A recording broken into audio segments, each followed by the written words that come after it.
The window exploded before I even opened my eyes. Glass rained across my bed, my dog was barking like the house was on fire, and the ground itself felt like it was shaking under a giant's footsteps. I rolled off the mattress and hit the floor hard, heart slamming against my ribs, ears ringing from a sound too big to be thunder.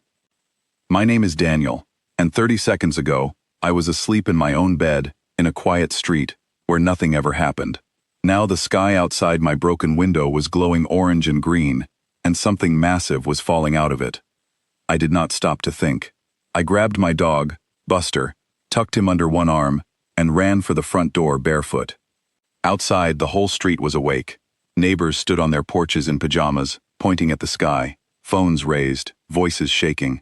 Above us, a shape the size of an aircraft carrier was tearing through the clouds, trailing fire, screaming as it fell toward the old sports field 2 streets away. I should have run the other way. Every instinct in my body told me to get inside, lock the door, hide under something solid. Instead, my legs carried me toward the crash. I told myself it was because people might be hurt. Maybe that was true. Maybe I just could not stop moving once I started. By the time I reached the field, smoke was rising in thick black columns, and the grass was scorched in a long scar leading to a wreck the size of a small building. Metal groaned as it cooled. Sparks dropped from broken panels like dying fireflies. And somewhere inside that wreck, something was alive. I heard her before I saw her. A low, pained growl, more animal than human, coming from a gap in the twisted hull. I crept closer, my bare feet stinging on hot gravel, and found her pinned beneath a fallen beam of dark metal. She was easily 7 feet tall, with skin the color of storm clouds, and eyes that glowed faint silver in the dark. Armor plates covered her arms and chest, cracked and smoking. She turned her head toward me and bared her teeth, not in anger, but in pain. I should have run. Any sane person would have run. Instead, I grabbed the beam with both hands and pulled with everything I had. It did not move an inch. She was too heavy, the wreck too tangled around her. I looked around for anything, a stick, a rock, a piece of pipe, and found a long metal rod lying nearby, part of the wreckage. I jammed it under the beam and threw my whole weight onto it like a lever. That was when the drones arrived. 3 of them dropped out of the smoke above us, sleek black shapes with glowing red eyes, moving with a silence that made my skin crawl. They circled once, then turned toward her, weapons humming to life along their undersides. She snarled a word in a language I did not understand, and even without knowing it, I understood the meaning. Run. I did not run. I do not know what came over me. Maybe it was pure panic, maybe something deeper, but I grabbed a chunk of broken metal from the ground and threw it as hard as I could at the nearest drone. It struck the machine dead center, and to my complete shock, the drone spun out of control and crashed into the dirt, sparking and dead. The other 2 turned toward me instead. For one terrible second, I stood completely exposed, empty-handed, staring down 2 hovering machines built for exactly this purpose. My whole body went cold. I thought about my mother, my job, the argument I never finished with my brother, all in the space of a single held breath. Then the woman moved. With a sound like breaking rock, she tore her arm free from under the beam, reached up, and ripped a support strut clean off the broken ship. In one motion, she swung it in a wide arc and struck both drones out of the air. They hit the ground and did not move again. Silence fell over the field, broken only by my own ragged breathing and the crackle of dying fires. She pushed the beam off herself as if it weighed nothing now, rose to her full height, and looked down at me. Blood, silver and strange, ran from a cut along her shoulder. Her eyes, still glowing faintly, studied me like I was something she had never seen before, though I was fairly sure I was just an ordinary man in torn pajama pants holding a dog. "You stayed," she said. Her voice was low, rough, but the English came out clear, like she was pulling the words directly from somewhere inside my own mind. "There were robots trying to kill you," I said, my voice cracking. Seemed rude to leave. She stepped closer, and despite every warning bell in my head, I did not step back. She studied my face for a long moment, then pressed 2 fingers first to her own chest, then lightly to mine. "You fought beside me," she said, Unarmed, against impossible odds, you did not run. I mean, I panicked and threw some metal, I said. That's not really fighting. Where I come from, she said, that is exactly what fighting is.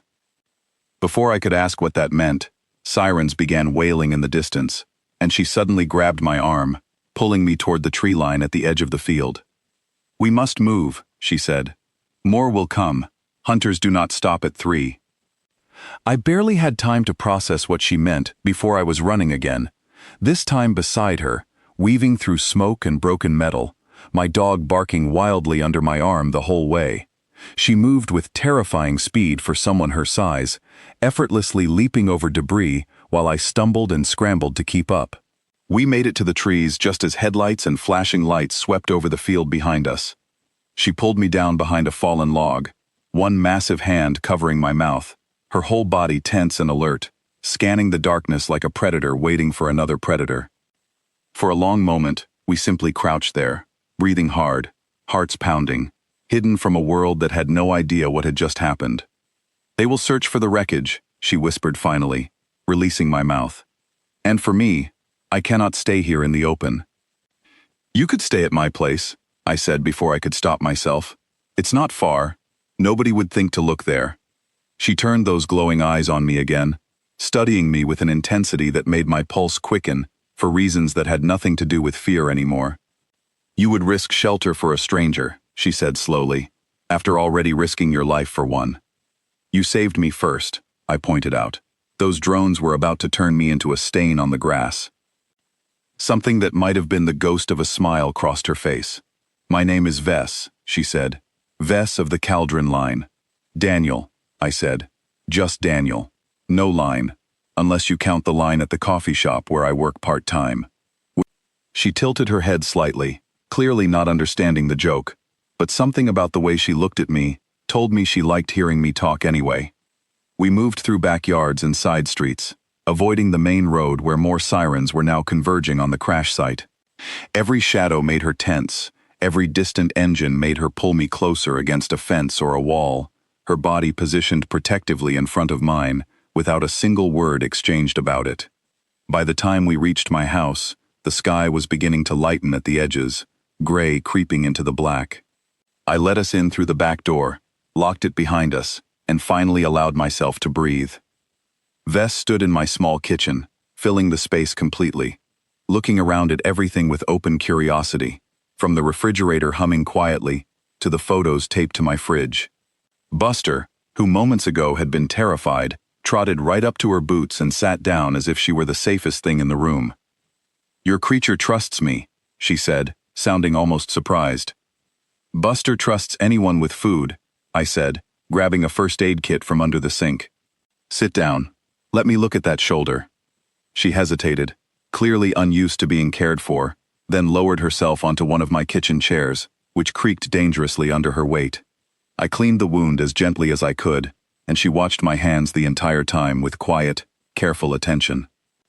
On my world, she said softly, when someone stands beside you in battle without being asked, without knowing if they will survive, there is a bond formed. It cannot be undone.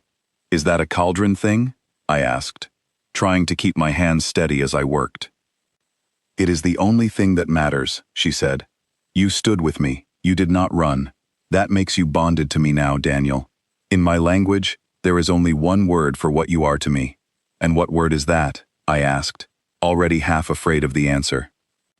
She looked directly into my eyes, calm and certain in a way that made my chest tighten. Husband, she said simply.